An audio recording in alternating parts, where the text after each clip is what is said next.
Xo'p, mana azizlar, qizalog'imiz qidiruv ishlari hali ham olib borilmoqda. Xo'p. Katta Farg'ona kanalimizni Beshariqdan kesib o'tgan joyiga yetib keldik mana. Bu tarafimiz Tojikistonning chegarasi. Tojikiston chegarasigacha hozir taxminan 17 kilometr ko'rsatyapti.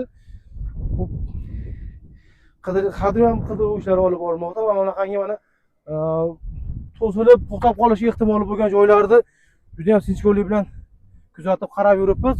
Bu tarafimizda orqamizda hozir MTS qayiqlari bilan yana bitta katta guruh kelyapti. Bu tarafimizda chegaraga ham yana bir guruh qo'yilgan. Bunaqangi kirib ketgan joylarga ham yana bo'linib odamlar qarab ketyapti. Tan joylar sog' bo'lsin, Alloh rozi bo'lsin hammalaridan. Uyda o'tirib olib, osongina uyda o'tirib negativ yozganlar bor ekan. Biz o'zi bu proyektni boshlaganimizga 20 kundan o'tdi. Bu ko'priklar obzor qilib yurgan edik. Shu bu tomonga oqtarib borib, qaytib borganimizda yetib kelgan ko'prigimizga borib qolsak, o'shanda ozgina yordam berib obzor qilib o'tsak, agar video qilib qo'ysa, negativ yozishyapti ekan. Ko'prigning nima qizig'i bor?